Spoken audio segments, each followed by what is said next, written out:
ચાલો આજે હોશિયાર હાથી મોટુની એક મસ્ત વાર્તા સાંભળીએ. એક હતું બહુ સુંદર મજાનું જંગલ.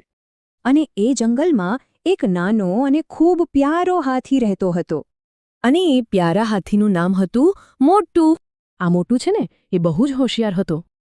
પણ એની એક નાનકડી આદત હતી.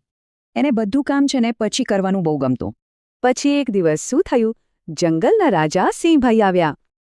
સિંહભાઈએ કહ્યું, કાલે બહુ વરસાદ આવશે, બધા ઘર મજબૂત કરી લેજો. આ સાંભળીને તો બધા જ પ્રાણીઓ ફટાફટ કામે લાગી ગયા.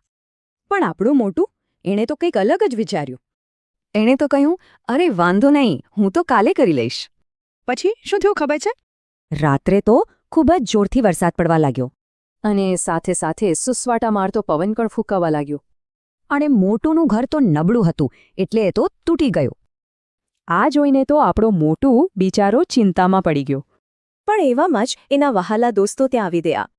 એક નાનું પંખી, એક કૂદકું મારતું સસલું અને એક વાંદરાભાઈ. બધા દોસ્તોએ ભેગા મળીને મોટુને મદદ કરી. અને જોતામાં તો એક મસ્ત મજાનું નવું ઘર બનાવી દીધું. મોટુને સમજાયો અને એણે કહ્યું, હવેથી હું કોઈ કામ મોડું નહીં કરું. મોટુની વાત સાંભળીને એના બધા જ દોસ્તો રાજી થઈ ગયા.